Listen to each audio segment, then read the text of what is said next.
नमस्कार, बहुत स्वागत आपका अनादि टीवी पर। मैं हूं आपके साथ पारुल। आज बात करेंगे धर्म संकट में सपा। उत्तर प्रदेश में श्री राम के आगमन की तैयारी जोरों पर चल रही है। रामलला की प्राण प्रतिष्ठा 22 तारीख को होनी है, लेकिन उससे पहले श्री राम के विराजमान होने के लिए अनुष्ठान कराए जाएंगे। 15-16 जनवरी से अयोध्या में विशेष अनुष्ठान शुरू हो जाएंगे। सब होगा प्रधानमंत्री नरेंद्र मोदी और सूबे के मुखिया योगी आदित्यनाथ की निगरानी में। पीएम मोदी अयोध्या में राम मंदिर में प्राण प्रतिष्ठा से पहले 11 दिन विशेष अनुष्ठान करने वाले हैं। लेकिन दूसरी तरफ राजनीति काफी तेज हो रही है। कांग्रेस ने रामलला की प्राण प्रतिष्ठा के निमंत्रण को ठुकरा दिया है, लेकिन अखिलेश यादव जोखिम नहीं लेना चाहते, इसलिए साफ साफ तो नहीं कह रहे कि जाएंगे या नहीं जाएंगे। हाँ, रोज कुछ ऐसा जरूर कहते हैं कि ये पता चले कि वो जाना तो चाहते हैं। राजनीति इन नेताओं से कितने बहाने करवाएगी पता नहीं। पहले कहा बुलाएंगे तो जाएंगे, फिर कहा कौन विश्व हिंदू परिषद के अध्यक्ष हैं या नेता हैं जो निमंत्रण देने वाले हैं। फिर अब नया राग है। अब नया राग क्या है? सपा प्रमुख ने शुक्रवार को पीसी की। उस दौरान उन्होंने कहा, मैं आप सभी से निवेदन करना चाहता हूँ, ये शब्द उनके पढ़ के बता रही मैं आपको। भगवान श्री राम के नाम पर हम लोगों को अपमानित ना करें। आप ही में से कोई एक साथी आया था हमारे पास, यानी उनके पास कोई साथी गया था। अगर रिकॉर्डिंग होगी तो वो ज़रूर उसको दिखाएंगे, उसको देखेंगे, पता करेंगे कौन था। उन्होंने ये कहा कि आपको न्योता मिला है, यानी ये सामने वाले किसी शख्स ने अखिलेश जी से पूछा था। उसके बाद सच्चाई सामने आई और वो न्योता नहीं था। वो कुरियर से भेजा हुआ कोई न्योता था जो अभी तक उनके पास नहीं पहुंचा है। शिकायत ये है कि कुरियर की जो रसीद है वो अगर मिल जाती है उन्हें, तो वो ढूंढ लेंगे कि कहाँ से आया था, कौन देकर गया था, या अब तक नहीं पहुंचा तो उसके पीछे कारण क्या है। इसके पहले वाला जो कारण था, वो नहीं जाने का जो कारण था, उसमें ये बताया गया था कि पीडीए को हम भगवान मानते हैं, भगवान हमारे पीडीए हैं। ये सरकार पीडीए के खिलाफ है और समाजवादियों को खुशी तभी होगी जब गरीबों के घर में खुशहाली आएगी। गरीब के बेटे को नौकरी मिल जाएगी, तभी हम मानेंगे कि उसके घर में दिया जला है। यानी जो अयोध्या में दिवाली मनाई जा रही है और सभी जगह कहा जा रहा है ना, दिया जलाइए दिवाली की तरह, आप इस उत्सव को मनाइए। समझ से परे है। गठबंधन जाना नहीं चाहता है, साफ स्पष्ट कर दिया है, लेकिन स्पष्ट अखिलेश नहीं कह पा रहे हैं कुछ भी। रोज नया कुछ ले आते हैं। इधर रामलला के प्राण प्रतिष्ठा को लेकर विपक्षी पार्टियों में सरफुटबल की स्थिति देखने को मिल रही है। कांग्रेस आलाकमान ने अयोध्या जाने से इनकार कर दिया, तो दूसरी तरफ उनके ही कद्दावर नेताओं ने कांग्रेस को कटघरे में खड़ा कर दिया है। घर में ही घिर गई है कांग्रेस। तो सपा का भी स्टैंड कुछ क्लियर समझ नहीं आ रहा है, क्योंकि वो क्लियर करना ही नहीं चाहते हैं। तो आज इसी पर हम चर्चा करने वाले हैं कि धर्म संकट किस बात का है भाई। सुनिए कुछ रिएक्शंस, उसके बाद चर्चा की शुरुआत है। समाजवादी पार्टी पहले से राम के विरोधी है। प्राथमिक काल से लेके आज तक मंदिर के निर्माण तक इन दोनों पार्टियों का रुख राम के मंदिर के खिलाफ रहा है, राम सेतु के खिलाफ रहा है, और कोर्ट में इन्होंने विपक्ष में पैरवी भी की है। इनके नेता कपिल सिब्बल बराबर राम के अस्तित्व को नकारते रहे। ये कांग्रेस का पुराना चेहरा है और देश जानता है कि कांग्रेस राम विरोधी है। इस नाते कांग्रेस राम विरोधी रहेगी ही, आगे भी राम विरोधी रहेगी। कांग्रेस ने भाजपा का न्योता ठुकराया है। सनातनी हम जन्म से हैं, राम भक्त हम उनके कहने से नहीं हैं। कोई भी जो धार्मिक जगह है वो ये कार्यक्रम तो न्यास का था, भाजपा ने तो कैप्चर कर लिया। क्यों? आखिर क्योंकि 2 महीने बाद लोकसभा के चुनाव हैं। पूरे देश के शंकराचार्यों, जो हमारी सिद्ध पीठ है, हमारे शंकराचार्य, वो कह रहे हैं गलत हो रहा है। अधूरा मंदिर है। आदरणीय चंपत राय जी कहते हैं भी 18 से 19 महीने लगेंगे। मैं तो एक सवाल करता हूं कि मंदिर बन रहा था, 18 महीने बाद प्राण प्रतिष्ठा हो गई थी, अधूरे मंदिर में प्रभु को क्यों ले जा रहे हैं? सिर्फ इसलिए कि लोकसभा के चुनाव हैं। राम विरोधी हम नहीं है, राम विरोधी आप हैं।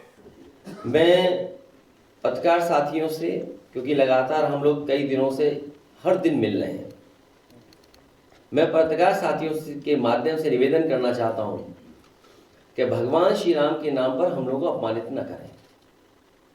आप ही में से कोई साथी एक आया था, शायद हमारे पास अगर रिकॉर्डिंग होगी तो हम देख सकेंगे, सुन सकेंगे, जिन्होंने ये कहा कि आपको न्योता मिला है, और उसके बाद सच्चाई सामने आई, वो न्योता नहीं था, वो कोरियर से भेजा हुआ कोई न्योता है जो अभी तक नहीं पहुंचा है। मैं आने में देर किया हूं, मैं घर पे चेक करके आया हूं कि पहुंचा है कि नहीं पहुंचा है कोरियर। पार्टी कार्यालय में भी अगर किसी को कोरियर मिला हो तो हमें बता दें।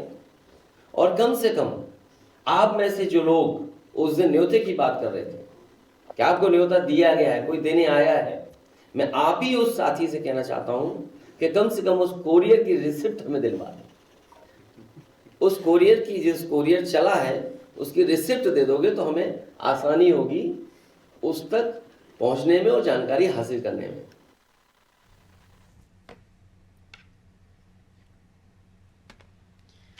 अब नई बात सामने आ गई है और अब अखिलेश जी कह रहे हैं कि निमंत्रण भेजा है तो ज़रा वो रसीद भी भेज दीजिए जिससे हम पता कर पाए कि निमंत्रण कहाँ चला गया।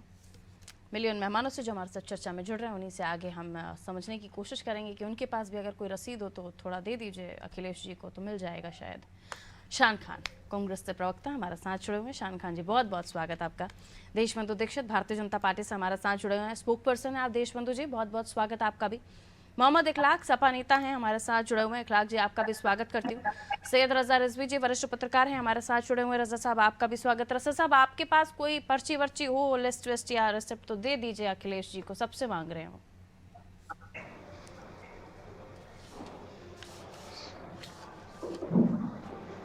रजा साहब, आपके पास तो नहीं है कोई पर्ची, लेटर न्योता भेजा हो, उसकी कोई रिसिप्ट वगैरह किसी के पास रह गई हो तो दे दीजिए। नहीं, बहरहाल पारुल जी हमारे पास तो नहीं है, लेकिन सतीश महाना से कई विधायकों ने, लगभग ज्यादा विधायकों ने, उसमें सपा के भी विधायक हैं कि हम लोगों को भी 22 तारीख के या राम मंदिर का दर्शन हम लोगों को भी कराया जाए, अपने विधानसभा अध्यक्ष से कहा है। तो जाहिर सी बात है अखिलेश जी ये विधायक भी हैं और विपक्ष के नेता भी हैं, तो वो भी उसमें शामिल हैं। सतीश महाना से मांग किया उन लोगों ने कि हमको भी दर्शन कराया जाए, लेकिन अभी अखिलेश जी को न्योता मिला या नहीं मिला ये तो जाहिर सी बात है, उन्होंने प्रेस कॉन्फ्रेंस में साफ साफ कहा कि भाई ऐसा है कि अगर किसी को भी हो तो उसकी रसीद हमें दे, न्योता नहीं मिला। बहरहाल ये कोई न्योता की बात नहीं है और जो है वो एक लोगों की अपनी एक आस्था है मर्यादा पुरुषोत्तम राम से, और अगर वो न्योते में बुलाते हैं तब भी लोग जाएंगे और न्योते में नहीं बुलाएंगे तब भी लोग जाएंगे, कोई ऐसा नहीं है। और जो पार्टियां धर्मनिरपेक्ष पार्टियां अपने को बता के ये कहती हैं या ये समझ रही हैं कि जैसे कांग्रेस ने ठुकरा ही दिया, तीनों लोगों ने, सोनिया ने ठुकरा दिया, अधीर रंजन ने ठुकरा दिया, खड़गे ने ठुकरा दिया, तो अगर ये समझ रहे हो ठुकराने से कि मुस्लिम समुदाय हमसे खुश हो जाएगा और वो हो जाएगा, तो ये जरा से चीजें बदल गई हैं, क्योंकि मुसलमानों को इससे कोई मतलब नहीं है। इसलिए कि मुसलमानों ने साफ साफ कहा था कि जो कोर्ट का आदेश होगा उसको हम लोग मानेंगे। तो कोर्ट का आदेश हुआ, कोर्ट के आदेश पे जो है वो मंदिर निर्माण हो रहा है, तो जाहिर सी बात है कि मुसलमान इसमें कोई विरोध करने वाला नहीं है। तो ये अगर किसी के दिमाग में आ रहा है, पार्टियों के दिमाग में कि साहब हमारा 15 से लेके 20% जो वोटर है वो नाराज हो जाएगा, तो ये उनकी गलतफहमी है। इस गलतफहमी को निकाल देना चाहिए कि मुसलमान इससे नाराज होने वाला नहीं, मुसलमान इससे परेशान होने वाला है या मुसलमान इससे खुश होने वाला। मुसलमान ने जो कहा वो जजमेंट हो गया। ठीक है, देशबंधु जी के पास अब मैं जाऊंगी। रजा साहब, देशबंधु जी, न्योता दिया है तो न्योता जाहिर सी बात है वो कह रहे हैं कि उनके पास अगर कोई रसीद आ जाएगी तो उन्हें समझ में आ जाएगा या वो ढूंढ भी लेंगे न्योता मिला है तो। और ऊपर से कई सारे ऐसे एमएलएज हैं जो चाहते हैं कि उन्हें भी दर्शन कराया जाए, विधानसभा अध्यक्ष से उन्होंने रिक्वेस्ट किया इसको लेकर। ये क्या आप चाहते हैं कि वो जाएं या नहीं जाएं, या आप न्योता दिए हैं नहीं दिए हैं, ये क्लियर कर दीजिए ना अखिलेश जी को, ताकि उनको भी क्लियर हो जाए कि वो जाना चाहते नहीं जाना चाहते। देशबंधु जी, आवाज मिल रही है आपको? चलिए, लगता है देशबंधु जी को आवाज नहीं मिल रही है। हम बाकी मेहमानों की तरफ रुख कर लेते हैं, कोशिश करेंगे देशबंधु जी से हम चर्चा कर पाए। ठीक है, मोहम्मद इखलाक जी, आपको आवाज मिल रही है मेरी? सर इखलाक जी, एक बार फिर से आपका बहुत बहुत स्वागत करती हूँ। और क्योंकि इस मसले पर चर्चा इसलिए हो रही है कि इसे मुद्दा बनाया जा रहा है। ये बहुत बड़ा मैटर नहीं है कि कौन जाएगा कौन नहीं जाएगा, लेकिन इसे 2024 से पहले ये मुद्दा बनाया जा रहा है कि अगर आपकी आस्था है तो आप जाएं, और अगर आप, क्योंकि मना कर दिया गया है गठबंधन के दलों से, तो आप क्या, अगर जाने के लिए, चलिए न्योता मिल गया आपको, तो जाने के लिए क्या गठबंधन के खिलाफत करेंगे या जाएंगे तो न्योता मिलेगा तभी जाएंगे? ये क्लियरिटी आपको करनी पड़ेगी ना, क्योंकि हर बार जब भी अखिलेश जी पीसी करते तब नया कारण होता है। हम पीडीए को भगवान मानते हैं, हमें बुलाएंगे तो हम जाएंगे, फिर अब ये नया कारण, एक और कारण है। ऐसे ही कई सारे अलग अलग कारण आप लोगों की तरफ से आ रहे हैं, तो कंफ्यूज हैं आपके खुद के भी लोग जो आपके समर्थक हैं या वोटर्स हैं कि आप किस दिशा में जाना चाहते हैं। तो क्लियर तो करना पड़ेगा ना सर। देखिए पारुल जी, सबसे पहले आपका धन्यवाद और सबको नमस्कार जितने पैनलिस्ट बैठे हैं। आज बहुत दिन बाद आपसे मुलाकात मेरी हो रही है, आपके सामने बात रखने का मौका मिला है, तो मैं धन्यवाद करना चाहूंगा आपके टीवी चैनल को। और बात आपने कही कि लोग कंफ्यूज हैं और आप जाएंगे कि नहीं जाएंगे।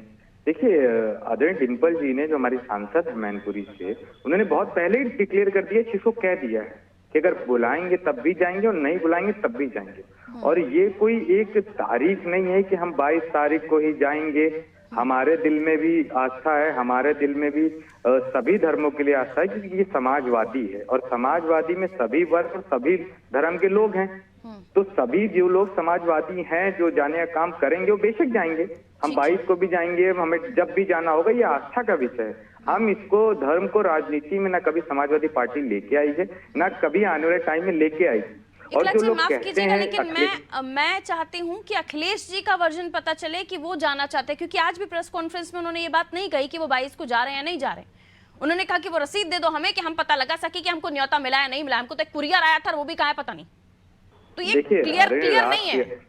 ये आप जो कह रहे हैं वो अखिलेश जी की बात नहीं है, वो पीसी में भी नहीं कही ये बात कि वो जा रहे हैं। मैं बता रहा हूँ आपको पारुल जी, आदरणीय राष्ट्रीय अध्यक्ष आदरणीय अखिलेश यादव साहब ने कहा कि हमको कोरियर दिखा दो, रसीद दिखा दो। तो ये वही लोग ब्लेम लगाते थे अभी तक समाजवादी पार्टी पे और आदरणीय राष्ट्रीय अध्यक्ष जी पे, कि वो जाएंगे, हमने उनको न्योता भेजा है। तो उसी पे उन्होंने कहा है कि अगर भाई भेजा है तो मुझे दिखा दे, हमें रसीद दिखा दे, अगर कोरियर किया हो तो कोरियर दिखा दे। अब यानी तो इस पर वो चाहते हैं कि टर्न आउट हो जाए पूरा सवाल, नहीं, क्योंकि वो 22 को जाएंगे नहीं जाएंगे इस सवाल पर वो जवाब ही नहीं देते। क्यों नहीं? अगर सामने से कोई अगर आरोप लगा रहा है कि हम आपको बुला रहे हैं, आप नहीं आ रहे हैं, तो उसका जवाब आदरणीय अखिलेश यादव साहब ने दिया है। और ये इन्होंने साफ कह दिया कि अगर कोई कोरियर भेजा हो तो बता दे।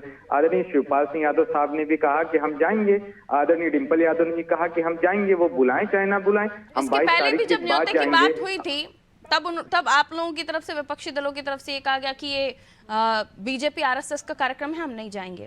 फिर ये क्या गया, कौन विश्व हिंदू परिषद में नहीं जानता। फिर कहा गया कौन विश्व हिंदू परिषद में नहीं जानता। फिर का पीडीए हमारे भगवान हैं, उसके बाद गरीबों के लिए खुशियां आएंगी तब हम दिया जलाएंगे या तब हम उस दिन को मानेंगे। तो ये जो उनके बार बार क्लाइमेक्स पर आके बयान चेंज हो रहे हैं ना, तो ये समझ से परे है कि वो इधर टर्न ले रहे हैं कि उधर टर्न ले रहे हैं। इतना कंफ्यूजन क्यों है भाई? धर्म संकट में सपा क्यों फंसी हुई है? उन्होंने क्या गलत कहा, मैं तो आपसे पूछना चाहता हूँ। उन्होंने कहा कि हम गरीब, अगर सब चीज हो जाएगा हम दिया जलाएंगे। विश्व हिंदू परिषद का वो लेटर का रसीद मांग रहे हैं। नहीं तो हिंदू परिषद वाले अगर कह रहे हैं कि हमने बुलाया है तो उसका वो जवाब दे रहे हैं कि अगर वो रसीद भेजिए तो दिखा दे। आदरणीय अखिलेश यादव साहब हो या समाजवादी पार्टी हो, हर वर्ग, हर जात की, हर धर्म के लोगों का सम्मान करते हैं और हमारी पार्टी में हर धर्म से लोग हैं और हम उनका सम्मान करते हैं। जो मस्जिद जाना चाहे मस्जिद जाते हैं, जो मंदिर जाना चाहे मंदिर जाते हैं, गुरुद्वारे जाना है गुरुद्वारे जाना चाहे, चर्च जाना चाहे चर्च जाना चाहे। 22 तारीख को कौन? अखिलेश जी 22 तारीख को कहाँ जाना चाहते हैं? 22 तारीख के बाद क्या राम मंदिर, भारतीय जनता पार्टी क्या? मैंने तो राम मंदिर का जिक्र ही नहीं किया, मैंने कहा 22 तारीख को कहाँ जाना चाहते हैं? मुद्दा ही वही है, मुद्दा ही वही है। अखिलेश जी हिंदू हैं, उनके आस्था राम जी में है, कृष्ण जी में है। क्या कृष्ण जी को नहीं मानते? क्या हनुमान जी को नहीं मानते? नहीं, कितना साफ चाहिए आप लोग को? क्या लिखवा के घूमे कि वो राम भक्त हैं? क्या भारतीय जनता पार्टी हम लोग हो गए हैं क्या? समाजवादी पार्टी के लोग कि हम धर्म के नाम पे भी राजनीति करेंगे? देखिए समाजवादी पार्टी, आदरणीय अखिलेश यादव साहब, आदरणीय शिवपाल सिंह यादव साहब या कोई भी एक कार्यकर्ता धर्म की राजनीति करने का काम नहीं करता। धर्म हमारे लिए आस्था का विषय है, हमारे दिल का विषय है और हम उनको आस्था की तरह मानने का काम करते हैं। और सरकारें तो जो होती हैं, सरकारें, ठीक है आ रही है देशबंधु जी, आवाज मिल रही है आपको मेरी?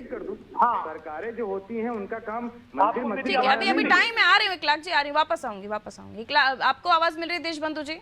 हाँ मिल रही है। कहाँ है इनविटेशन, कहाँ है न्योता? अखिलेश जी पूछ रहे हैं, ये पता तो चले कि सपा का स्टैंड क्या है 22 तारीख को लेकर।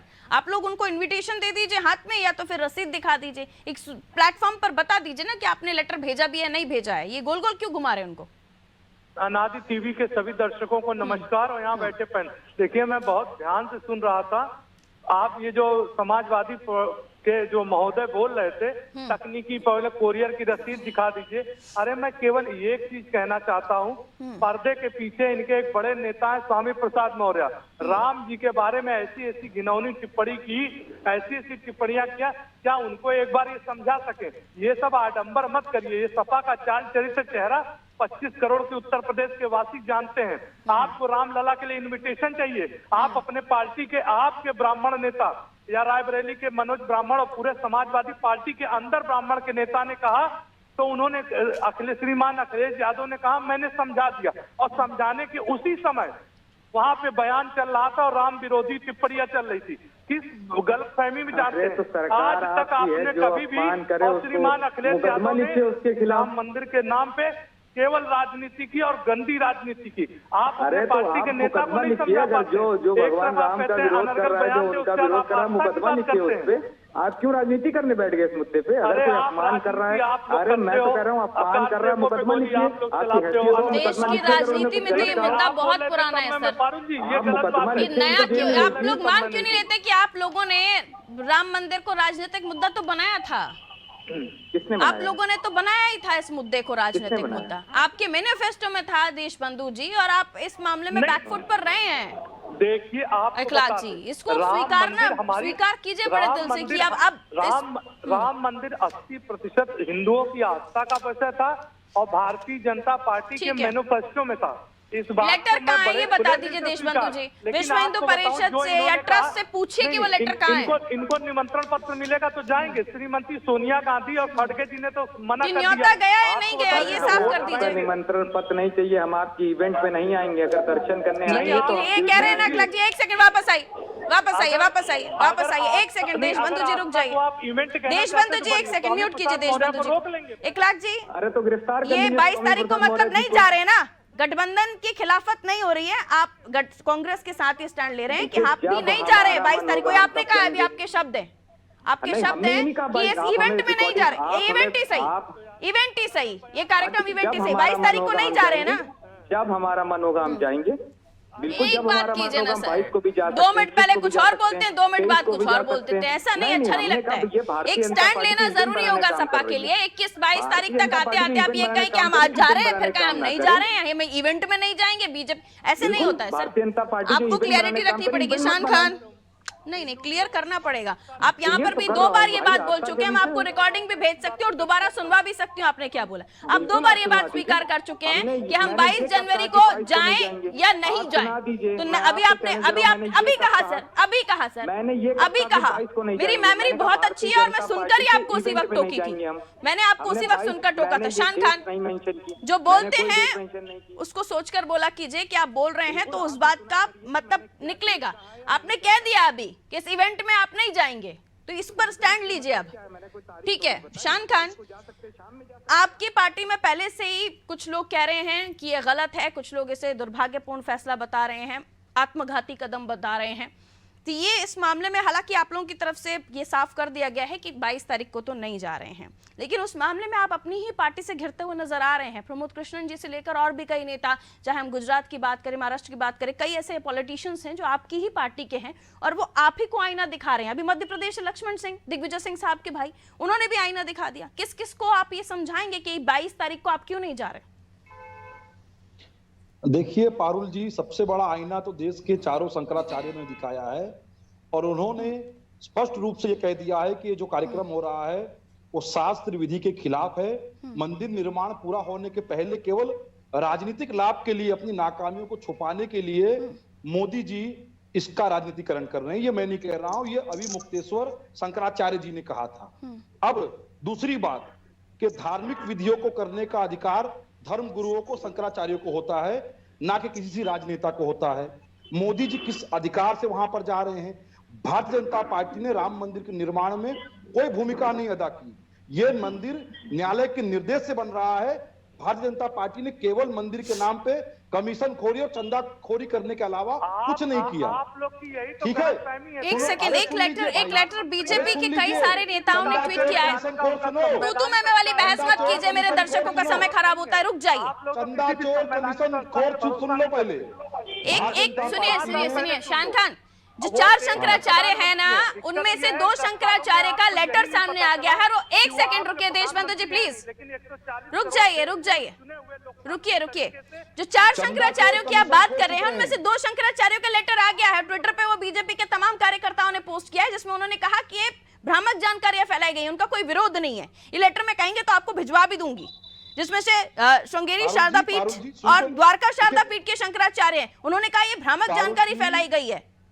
पारुल जी देखिए, मैं आपको अभी मुक्तेश्वर जी का जो शंकराचार्य हैं, ठीक है, उसके बाद पुरी के शंकराचार्य निश्चलानंद जी का, दोनों के वीडियो मैं आपको भेज सकता हूँ। मैंने कहा 4 नहीं 2, मैंने कहा 4 नहीं 2, पारुल जी आप मेरी नाम भी पढ़ के बता दिया। नहीं, आप मेरी पूरी बात नहीं होने दे रहे हैं। एक तरफ भाजपा के साथी बौखला जा रहे हैं, चंदा देशबंधु जी 1 सेकंड रुकिए ना, बात पूरी होने दीजिए ना।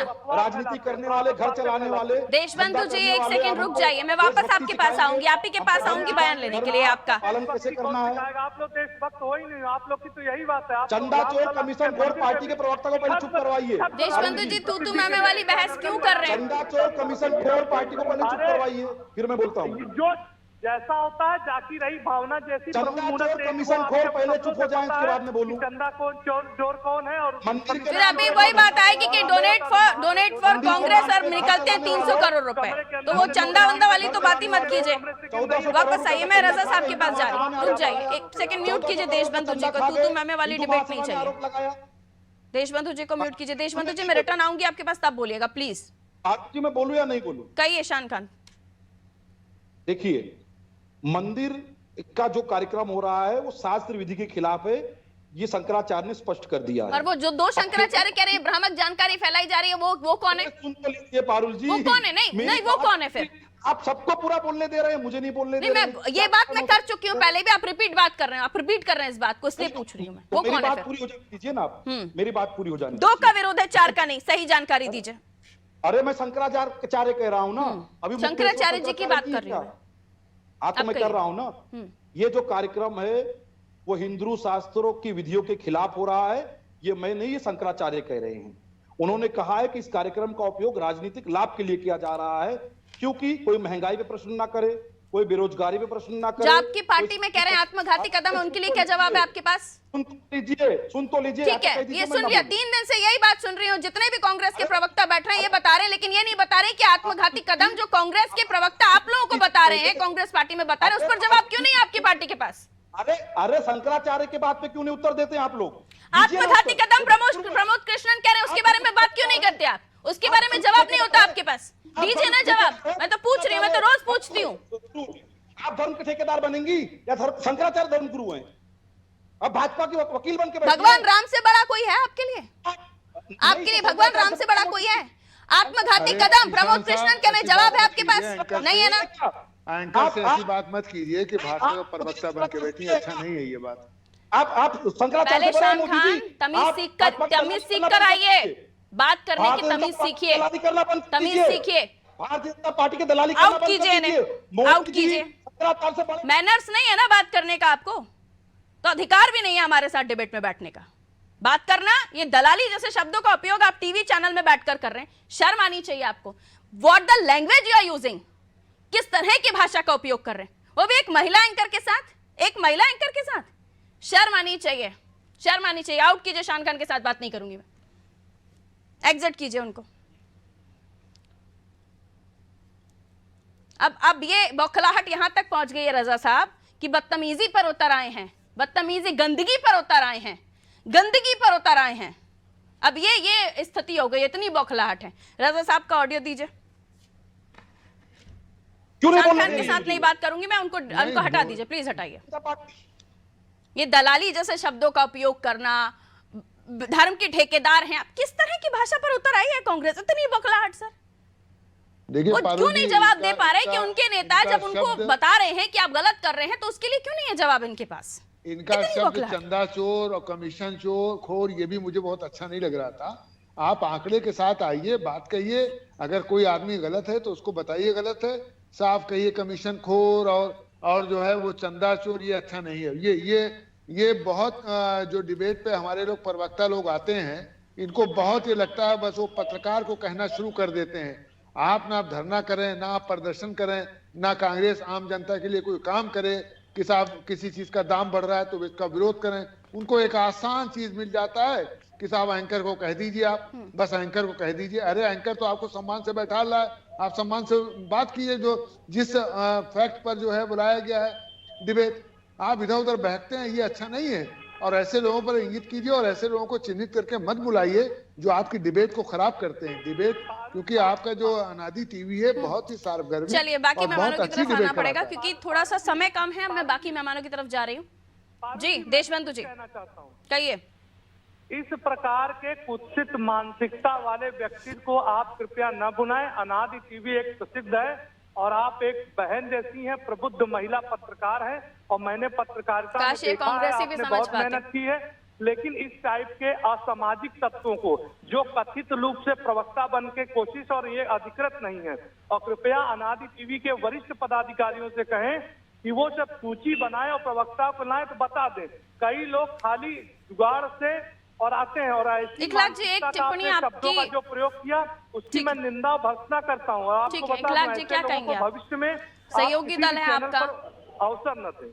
सहयोगी दल है आपका, हालांकि वो भूल गए कि एक भाषा की मर्यादा का ध्यान रखना आवश्यक होता है, और वो भी तब तो ज्यादा कि जब एक महिला एंकर बात कर रही हो या कोई भी एंकर बात कर रहा हो।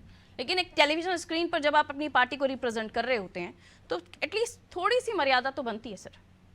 नहीं, मैं उनके जो उन्होंने बोला है आपको लेके उस पे मैं निंदा करता हूँ। मैं सुन नहीं पाया आवाज की वजह से। मैं जितना भी सुना, नहीं बोलना चाहिए। कोई भी एंकर हो, कोई भी हो, आप सवाल जवाब का पक्ष विपक्ष अलग चीजें हो सकती, बट इस तरह की भाषा नहीं होना चाहिए। अब आते रहिए पारुल जी मुद्दे पे। समाजवादी पार्टी सभी धर्म, सभी जात और सभी लोगों का सम्मान करती है। समाजवादी पार्टी के किसी कार्यकर्ता ने ना नेता ने, आप गलत बोल रहे हो। समाजवादी पार्टी नहीं सम्मान करती है। और अरे तो आप जो सम्मान इस करवा बात से लीजिए, इनको defend कर रहे आप हैं, सम्मान देखिए, करवा आपको लीजिए, बता दें। नहीं, आप देखिए, सम्मान आपको- करवा लीजिए आप- फिर। नहीं, आप हैं? ही के- आप सम्मान ही के करवा पार्टी लीजिए। के श्रद्धेय बड़े नेता थे, कहीं लड़के हैं गलती, आप लोग पर्दा आप डालते हो। सम्मान आपको- करवा लीजिए। चलिए नहीं, समय आप इजाजत सम्मान नहीं करवा दूंगी, आप लीजिए। लोगों से इजाजत नहीं नहीं, दूंगी। आप आके मुद्दा करवा राम लीजिए। मंदिर से भारतीय जुड़ा जनता हुआ पार्टी है, छोड़ दियो, प्राण समाजवादी प्रतिष्ठा पार्टी में आ जाइए। जाने के लिए सबको स्पष्टता नहीं आ पा रही है सपा की, और इसी को लेकर बीजेपी मुद्दा भी बना रही है कि आप राम भक्त हैं लेकिन 22 तारीख को जाएंगे या नहीं, ये बताएंगे नहीं। बहुत बहुत शुक्रिया आप सभी का हमारे साथ चर्चा में जुड़ने के लिए, और ख़ास तौर पर कांग्रेस से हमारे जो मेहमान जुड़े हुए थे शान खान, उनका भी बहुत शुक्रिया इतनी अच्छी अच्छी बातें एक टीवी एंकर को बोलने के लिए। जब वो स्क्रीन पर बैठते हैं तो शायद उनको पता नहीं रहता कि टीवी स्क्रीन पर बैठने के बाद आप किसी चैनल के जब बात कर रहे हैं तो आप लाइव हैं, और आपको कम से कम मर्यादा देखनी चाहिए, शब्दों की मर्यादा देखनी चाहिए कि आप किन शब्दों को उपयोग कर रहे हैं। बहरहाल, लेकिन अब बात हो रही है जब सवालों की, तो सवाल उनसे मेरा सिंपल ये था कि जो आपके ही नेता आपको आईना दिखा रहे हैं, ये कह रहे हैं दुर्भाग्यपूर्ण है, ये कह रहे हैं आत्मघाती कदम है, उनके लिए क्यों नहीं आपके पास जवाब? आप ऐसे नेताओं को या तो आपकी पार्टी गाइडलाइन के अनुसार नहीं चल रहे तो उन्हें बाहर का रास्ता दिखाइए, या उनके लिए एक जवाब तो होना चाहिए कि क्या कहना चाहते हैं उनके लिए वो नेता जो 22 तारीख को लेकर बॉयकॉट कर रहे हैं। दीजिए मुझे इजाजत, नमस्कार।